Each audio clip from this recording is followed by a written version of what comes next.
Chapter 17. An End to the Silence.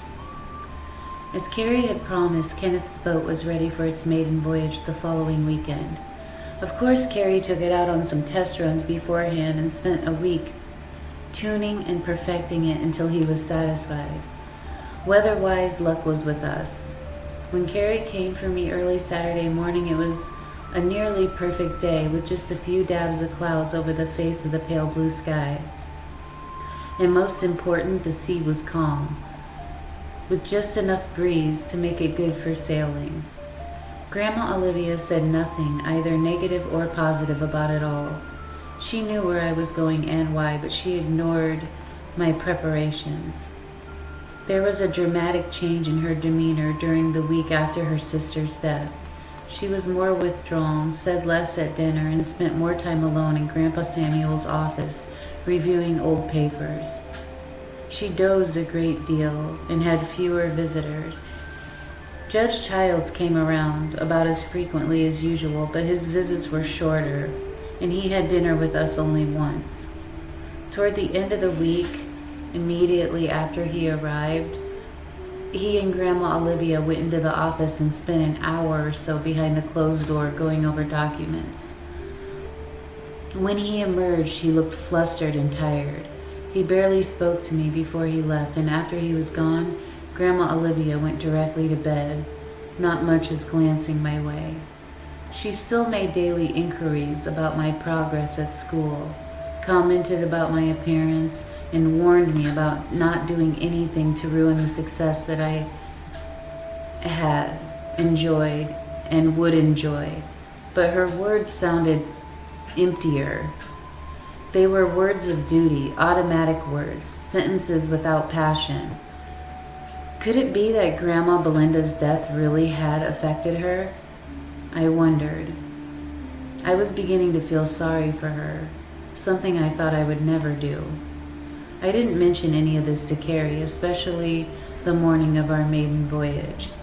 He talked excitedly all the way to Kenneth's beach house, giving me a little opportunity to get a word in anyway. I had to laugh at his exuberance, but at the same time I was thrilled by it. Holly had prepared our cold lobster lunch with salads and Portuguese bread, wine, coffee, and carrot cake. She and Kenneth surprised us by buying new matching sailing outfits. It was the first time I had seen her dressed in something reasonably fashionable, and I thought she looked fresh and attractive.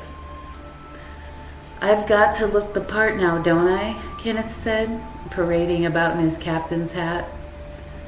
The aura of happiness that settled over us all was infectious. We fed on each other's laughter and joy.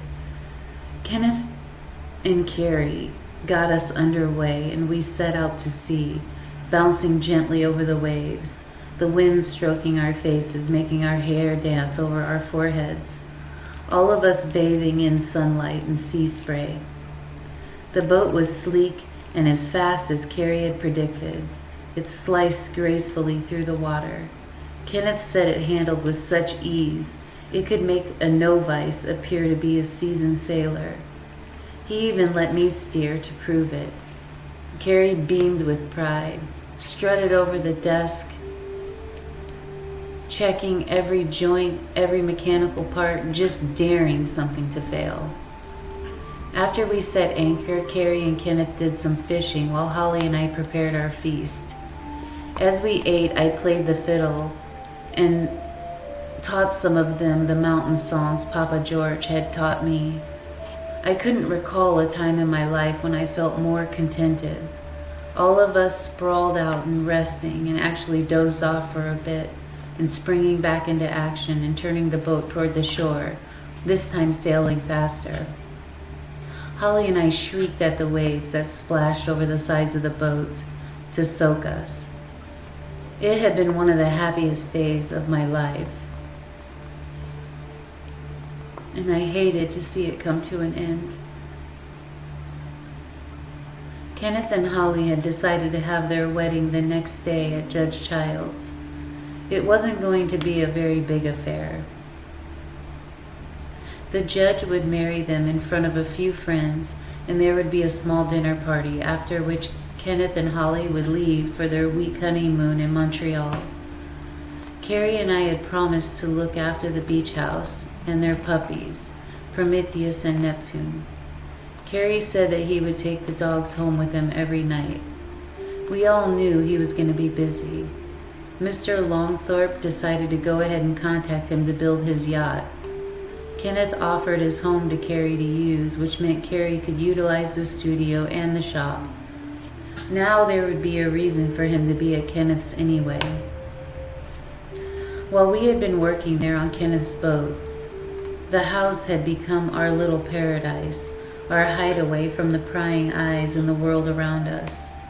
We had only the terns and other birds as witnesses. Now that would continue. And so as the school year was drawing towards its end, I gradually permitted myself to believe there really was such a thing as a rainbow after the storm. Mommy didn't trouble my thoughts anymore. I accepted that she was gone. I rarely saw my father and never saw or heard from Adam. Michelle avoided me more than I avoided her. It was easy to put it all behind me, to think now of the future, a future that had a place for Carrie and my love. It was really what I believed as I returned from our day of sailing. Tanned and very contented, I was even eager to share the experience with Grandma Olivia. However, I found the house dark and quiet and discovered Loretta alone in the kitchen. She told me Grandma Olivia had not come down for her dinner. It's not like her to do so, but I brought dinner up to her and she ate in bed, Loretta told me. That woman isn't right. Something's wrong, she declared, but not with any loving concern. She said it as matter of fact and went on to doing her chores. All the time I'd lived in the house, I always felt uncomfortable going into Grandma Olivia's bedroom while she was in bed. I hesitated to do it now. Although I developed some level of respect for her, I still wasn't fond of her. I didn't think she was the kind of person who permitted anyone to care for her affectionately anyway. Even the judge rarely spoke to her tenderly, at least not in front of me. It was as if he thought that if he did, she would either ridicule him or criticize him for it. Nevertheless, I felt some concern and knocked on her door. There was no response, so I knocked harder until I heard, "What is it?" I opened the door and gazed at her. She looked like a tiny child in a large bed, her hair loose and her body diminished even more by the oversized pillows. "I just wondered how you were. Loretta said you didn't come down for dinner and..." "I'm fine," she said firmly, but then added, "as fine as I can be. Is there anything you need?" She stared at me, and then, as if I asked the silliest question, she uttered a ridiculous groan. "Need? Yes, I need a new body. I need youth. I need a family with a man as strong as my father was." "No," she said, "I don't need anything you can give me." She paused and nearly smiled at me. "You think you've come here where you can start doing things for me?" "I just meant I'm tired, very tired. The battles wear you down. However, I don't want sympathy. I don't want anyone to feel sorry for me. I'm just stating a fact to you, that you'll learn yourself one day. You live, you work hard, and you die. Don't expect anything more, and you won't be disappointed. You can send Loretta up to take my tray. That's what you can do," she said, waving her hand to brush me away. I started to close the door. "Just a moment." "Yes?" "I don't believe I'll be going to the wedding tomorrow. I don't feel up to festivities and parties. It's not much of a wedding anyway. Won't the judge be disappointed?" This time, instead of smiling disdainfully, she laughed mockingly. "I can't think of anything that means less to me than Nelson Child's happiness," she said, and then, as if her head had suddenly turned to stone, she dropped it quickly to the pillow. I stared at her. Despite her money and power, I felt sorry for her. I had the urge to shout at her, "I pity you, you and your concern, for what it's perfectly proper, What's good for the family? Look at what you've become. Look at what you have, and at the end of your hard, angry life. The words were teasing my lips, but I swallowed them. I closed the door and went to tell Loretta to pick up her tray. Then I went to bed thinking about Kenneth and Holly's wedding, dreaming of my own, grateful I wouldn't end up like a sad old woman. Grandma Olivia remained in bed the following morning. She didn't ask for me, and I didn't stop by to say goodbye before going to the wedding. Carrie, May, and Aunt Sarah picked me up, and we were all surprised to learn that Grandma Olivia wasn't coming. Isn't she feeling well? Aunt Sarah asked. I don't think so, although I can't imagine a disease or germ that would have the nerve to invade her body, I said. Carrie laughed, but Aunt Sarah looked as if I had blasphemy and had to hide her shock. The wedding was simple but sweet. Judge Childs didn't seem at all surprised at Grandma Olivia's failure to attend. He was too happy about Kenneth permitting him to perform the ceremony to allow anything to interfere with the joy of the moment. A long table had been set up on the patio. There was champagne and caviar and other assorted hors d'oeuvres first. Then we sat down to dinner, catered by the same people who had catered Kenneth's party for Neptune's daughter. That followed with a beautiful wedding cake. I met Kenneth's brother and sister and their families, but they were the first to leave. Kenneth and Holly left before any other guests because they had to get to Boston to catch an airplane to Montreal. Watch Neptune, Holly warned me as I walked toward her Jeep. He likes to bury Kenneth's socks in the sand, and he might do the same to you and Carrie. We hugged. I guess your chart was correct after all, I whispered. Yes it was. And if it wasn't, I would have made it right, she declared with a gleeful smile.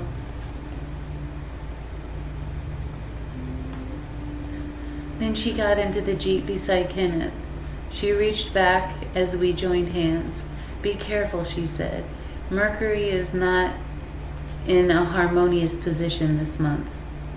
I will, I said, and let go of her hand just as Carrie stepped beside me. We turned to each other and smiled and thought about the days ahead when we could share the beach house alone on a sort of honeymoon of our own. However, it turned out to be a busy week for both of us. Carrie actually began Mr. Longthorpe's boat, and I had to start preparing for final exams. Nevertheless, he was there at the end of every school day to pick me up, then go get May.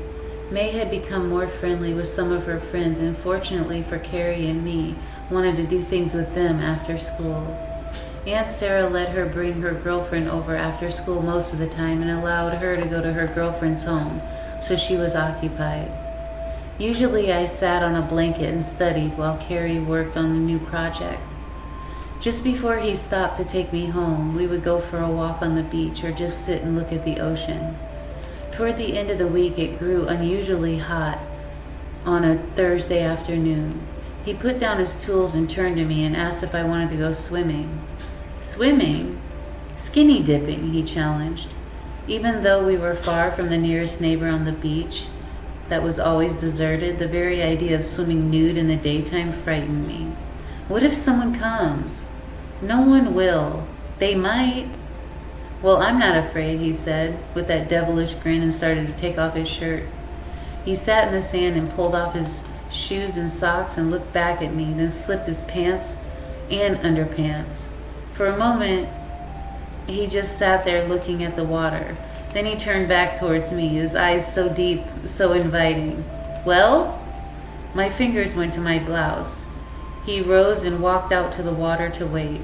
Seconds later, naked, I joined and he took my hand. Ready? No, I said. It's going to be cold. Freezing, but delightful, he promised. And we ran into the water, screaming at the top of our voices and laughing until the water actually covered us like icicles. I turned and ran out as fast as I'd run in. Carrie followed, laughing hysterically at my shrieks. We both collapsed into the warm sand, quickly wrapped in each other's arms. I was shivering. He rubbed my back vigorously, and we kissed. The wind was in my hair, and there was sand on my face, and my lips were salty from the sea. Yet nothing mattered but our great love for each other. Before it was over, Neptune came to us and began licking us and making us laugh. We pledged our love, wrote our promises in the sand, lie beside each other, and gazed up at the blue sky, not thinking about our nakedness. I don't know how I will get through each day without you when you go to that snotty pret school, Carrie said. I sat up and braced myself on my elbow, gazing out at the water. I'm probably going to hate it, I said. Maybe I won't go. What do you mean? I thought that was settled. Grandma Olivia thinks it is, but I'm not sure. Really? Well, what will you do? I gazed at his face, and he smiled. Would you just stay here with me? I might, I said. His eyes brightened as if they were tiny candles. Then they darkened, and he shook his head. You're the class valedictorian. Everyone will say you've wasted your life. I don't live to please everyone, just myself, I said. But he sat up, and we began to dress. Carrie, let's not make plans and promises we can't keep, Melanie. I better get you back to Grandma Olivia's. I had a wonderful afternoon with you, Carrie, I said after we pulled into Grandma Olivia's driveway. I've been working on our weekend, too. She thinks I'm sleeping over at Teresa's. I know how much you hate to lie, he said.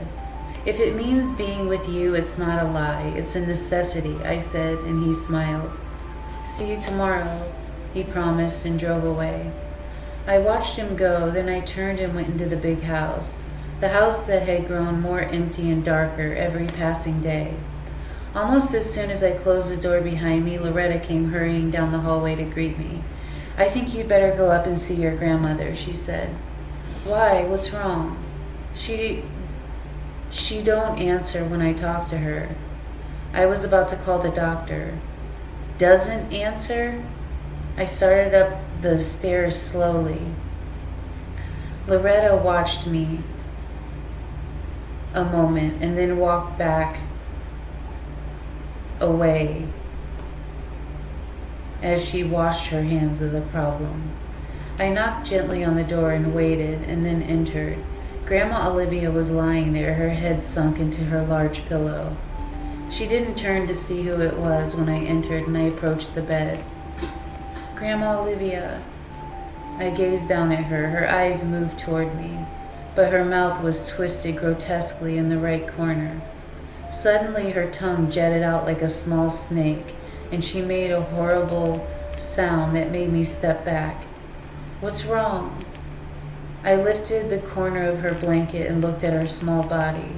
Her right arm was bent against her bosom, and her fingers had been frozen into a claw. I saw where she had scratched her chest and neck. I'll call the doctor, I cried, and hurried to the telephone. Afterward, I called Judge Childs, too. Later, I waited downstairs in the living room while the doctor examined her. He and Judge Childs finally appeared. Your grandmother has had a stroke, the doctor declared. I wanted to send for an ambulance and put her in the hospital, but she insists on remaining here under a nurse's care. Nearly shook her head off no when I sent for someone. A Mrs. Grafton will be here shortly. She's a fine special duty nurse, but I think she's only a matter of days now. And then we'll have to get your grandmother to a hospital. Her vitals are stable at the moment. he added, and turned to the judge to see if he wanted to add anything. I'll see to everything, he said. Will she get better? I asked. At her age, a complete recovery is unlikely. She might improve with therapy, but all that, she's just going to have to be in the hospital. For now, I'd rather she be comfortable and happy. Happy? How could anyone be happy like that, I wondered. And besides, I don't think she was happy before this happened. Well, comfortable anyway, the doctor said. For now, she is asleep. The nurse should be here momentarily, he added, and the judge escorted him, but returned to me. It's no fun being old, he said with a small smile. However, she's incredibly strong. She might make more of a recovery than the doctor thinks. Anyway, after a few days of this, I'm sure she'll be taken to the hospital. At that time, I'd like it if you came by to stay with me, at least until you're off to school, he concluded. Thank you, I said, really not sure what I would do. Well, he said, glancing toward the room and then to me, are you going to be all right? Oh, yes, I'm fine. Call me if you need anything or anything changes, he said and left. 20 minutes later, Miss Grafton, a woman in her mid-50s, stout and very professional and businesslike, arrived. I showed her Grandma Olivia's room, and she went in to examine her. I had Loretta prepare the bedroom next to Grandma Olivia's for her as well, and I went to the phone and called Carrie to tell him and Aunt Sarah what had happened. I'll come right over, Carrie said. No, I'm fine. In fact, I'm tired and I want to go to sleep. I have a math exam tomorrow. Okay, we'll check on her tomorrow, he said. I'd like to go see Grandpa Samuel in a day or so, Carrie, to tell him. He won't even know you, Carrie said, much less understand what you're saying. Still, we should tell him. No one else will. Okay. You can't break old habits, can you, Melanie? What do you mean, I asked. Even now you can't stop thinking about other people first, he said, and then he laughed. It's all right, I'm just teasing. I can't imagine Grandma Olivia trapped by a stroke. She's human, Carrie. Could have fooled me, he said. Afterward, before I fell asleep, I thought about how terrible it was for a woman to have ruled her family so firmly and authoritatively that they felt no love and sympathy and sorrow for her in the time of her greatest need. Surely, no matter how vigorously she claimed it, she couldn't be satisfied with herself and what she'd accomplished, even in the name of family. Grandma Olivia did make some improvement over the next 36 hours. The doctor returned and declared that she had regained some of her speech ability. It was still difficult to understand her, but there had been more improvement than I expected, he said. She's gotten more control in her left hand. We'll see, he added, not ready to make any dire pronunciations until as he had before. The nurse will remain another few days and I'll stop by every day, he promised. Judge Childs was there most of the day as well, Loretta told me. She said it as if she were complaining that he made more work for her. I imagine she thought she would have to do less with Grandma Olivia so incapacitated. When I returned from school the next afternoon, Mrs. Grafton told me that my grandmother was asking to see me. I went in immediately. I approached the bed slowly. Mrs. Grafton had her sitting up and had her hair brushed. Her mouth was still twisted and her arm lay awkwardly against her body. But when I drew closer, she fixed her eyes on me and reached out with her left hand to take my hand and pull it closer. Naya, she uttered. Take it easy, Grandma Olivia, I said softly. Nai Thincha, she continued. I shook my head. I didn't understand. She tried again, but the same confusing sounds emerged. Finally, Mrs. Grafton stepped over and took her hand from me. "Please try to relax, Mrs. Logan." Grandma shook her head vigorously. "She has spirit," Mrs. Grafton said, "full of vim and vigor." Grandma Olivia attempted her sounds again. Mrs. Grafton listened, and then she smiled. "What is she trying to say?" I asked. "She said nothing's changed, whatever that means," Mrs. Grafton added. I nodded and looked at Grandma Olivia. "I know what it means. It means that even now, that she wants to run our lives," I muttered. "I'm sure she's going to get better." I shook my head in amazement and left. The next day, Carrie found the time to take me to see Grandpa Samuel. Since Grandma Belinda's death, I hadn't been there to visit, and neither had Carrie. Now with Grandma Olivia's illness, I felt even more guilty about neither of us going to see him. There was no one to be sure that he was being well looked after. No one except us, I thought. Returning to the rest home was sad for me. I had to remind myself that Grandma Belinda was gone when we entered the lobby. Mr. Mandel was sitting alone on a sofa, just gazing down at the floor. He looked up immediately and smiled at the sight of us. "How are you, Mr. Mandel?" I asked. "Oh, I'm fine, dear, fine. It's nice to see you again."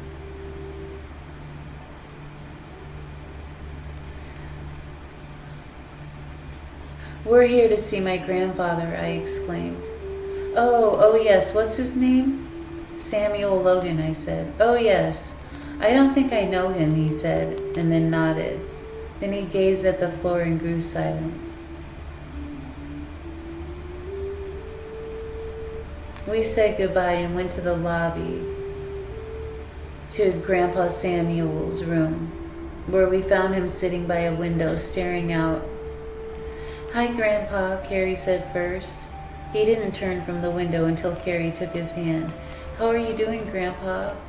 Grandpa Samuel stared at him a minute, then his eyes went to me. "Yes, Melanie's here too, Grandpa." He looked at Carrie, then at me. "You got her. Good, good," he said, before looking out the window again. Carrie shook his head and shrugged. I stepped forward to take Grandpa Samuel's hand from him. "Grandpa Samuel, we came to visit you to tell you Grandma Olivia is sick. She has a nurse at the house. The doctor didn't think she would get much better, but she has already." He looked at me. "I told her no, but she said it has to be. Tell your mother I'm sorry," he said. I told her no. "It's no use," Carrie said. "I told you, we're wasting our time. He doesn't even know where he is anymore. He won't remember us here afterward, Melanie." "I guess you're right," I said. Suddenly, Grandpa Samuel turned to us again, this time his eyes more vibrant. "You'll go look. You'll see it wasn't me. I didn't sign anything." "Look where?" I turned to Carrie. "Why does he keep saying these things?" "You know he's confused. It probably doesn't mean anything," Carrie reminded me. "I told her no," Grandpa Samuel repeated. "I told her it was a sin." We spent another 15 minutes or so trying to get Grandpa Samuel to understand who we were and why we were there. He was lost in his memories, drowning in them. On the way out, I complained to Mrs. Green about Grandpa being stuck in his room on such a beautiful day. "For your information," she replied, "he was out all morning and just recently had been brought in. Unless you plan on being here 24 hours, I would advise you not to criticize," she snapped and walked off. "I'd rather die in my bed than being here," I said. "Grandma Olivia's not wrong in being stubborn about it. It's just lucky she can afford to have a nurse around the clock," Carrie reminded me. "Otherwise she would be someplace like this by now." He took me home and went back to work on the boat. I still had a few finals to prepare for. I kept wandering back to Grandpa Samuel's eyes and his great fear of being blamed. Why was he so adamant about it now? at this time in his life? Was it because he thought he had to meet his maker? How they had arranged for my grandmother to be stuffed away at such a young age, I wondered. What sort of diagnosis had the doctors made? What had Grandma Olivia said about her? Curiosity drove me away from my work, and I went downstairs in the back of the house to the basement. In there, I had found my mommy's pictures and learned about the secrets of this family buried in its closets. I thought maybe Grandpa Samuel was right. Maybe I should go back and see what I could find again. On the north side of the house, there was a metal cellar door. I didn't think anyone had been in there since Carrie brought me last year.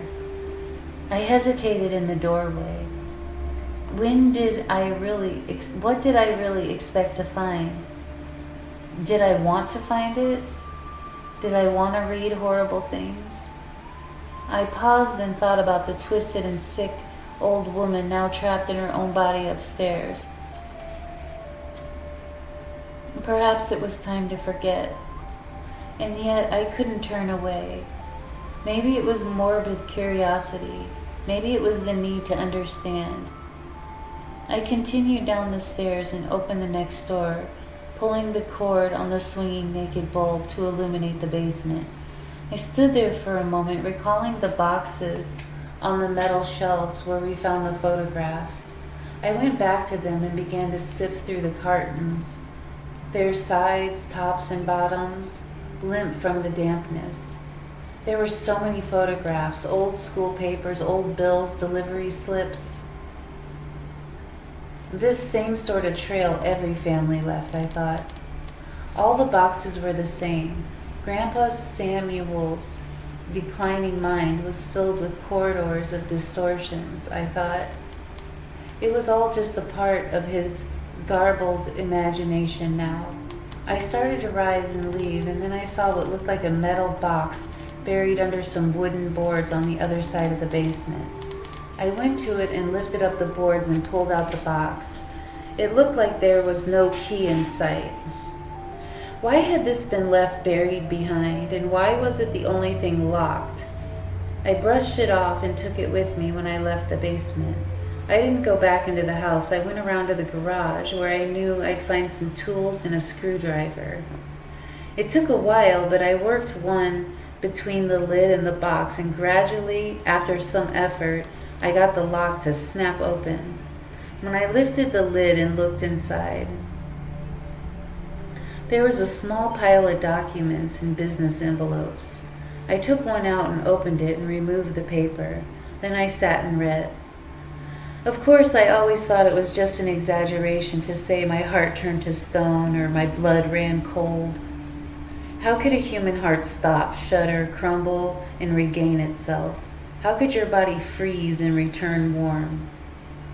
Yet, all of that happened to me, and I thought I would never stand, never breathe, never be able to utter a sound. My eyes wanted to sink from the words they read. However, there was no retreat, no denial, no shaking off the head would change the reality before me. I caught my breath and sorted through the remaining papers in the box, reading, growing more and more shocked, finally trembling so badly I was sure I'd stumble before I stepped outside. I put all the papers back, closed the box, and got to my feet. No hurricane, no tornado, no earthquake would rock this family as much as what I carried in my hands.